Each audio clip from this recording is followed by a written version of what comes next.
Welcome back to Caribbean Shadows. Last time, we uncovered the haunting origins of the Kanima, the vengeful spirit said, to stalk those cursed by dark magic deep in the jungles of Guyana. Tonight, we conclude the terrifying story of Marlon, a man whose life has been turned upside down by the Kanima's unrelenting hunt. In the days following his first encounter with the Kanima, Marlon's condition worsened. The shadows in his home felt heavier, almost alive. Each night, the distant growls grew louder, more menacing. At first, Marlon believed they were just nightmares, but soon, the lines between his dreams and reality blurred. His energy drained, his skin grew pale, and his every step seemed to echo with dread. The Kanima was drawing closer. His neighbors kept their distance, whispering that the curse was spreading. The village elders had warned of this curse for generations. Once marked by the Kanima, there was little hope. But Marlon refused to accept this fate. In desperation, he sought out the village's oldest shaman, a man whose knowledge of the old ways might be the only thing standing between Marlon and certain death.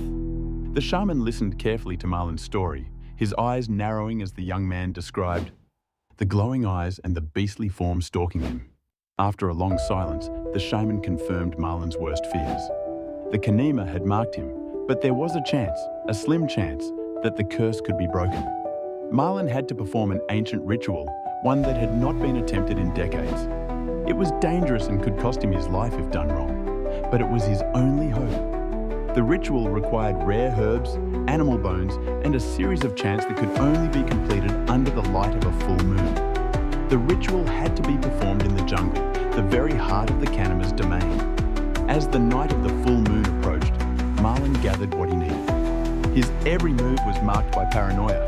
Every rustle of the trees sent shivers down his spine. He could feel the Kanima's presence, always just out of sight. It was watching, waiting for him to make a mistake. Finally, the night arrived.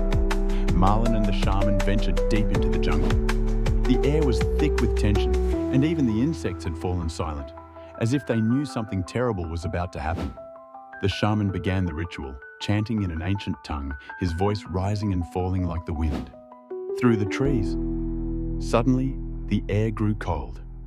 A low growl echoed through the clearing, and Marlon's heart raced. The Kanima had arrived. Through the shadows, those glowing eyes appeared again, piercing the darkness. The beast circled them, moving silently, its massive form blending with the night.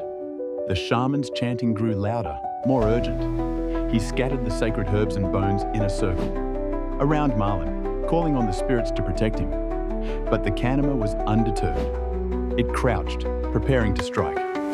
Its eyes locked onto Marlon, and for a moment, time seemed to stand still. With a deafening roar, the Kanima lunged. But just as it was about to reach Marlon, the shaman completed the final words of the ritual. A blinding light burst from the circle, and the Kanima let out a horrific scream. Its body twisted and contorted before vanishing into the shadows, leaving only silence behind. Marlon fell to his knees, his body trembling with relief. The shaman knelt beside him, but his expression was grim. The Kanima was gone, for now, but the shaman warned that the curse had only been weakened, not destroyed. One day, the Kanima might return.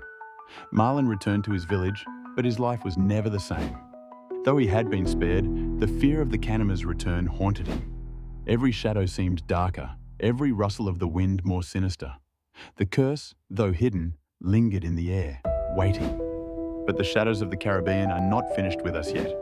Join us next time as we leave the jungles of Guyana and travel to Barbados, where we'll encounter the terrifying legend of the Heartman, a sinister figure known to prey on children under the cover of night. Stay tuned for more spine-chilling tales here on Caribbean Shadows.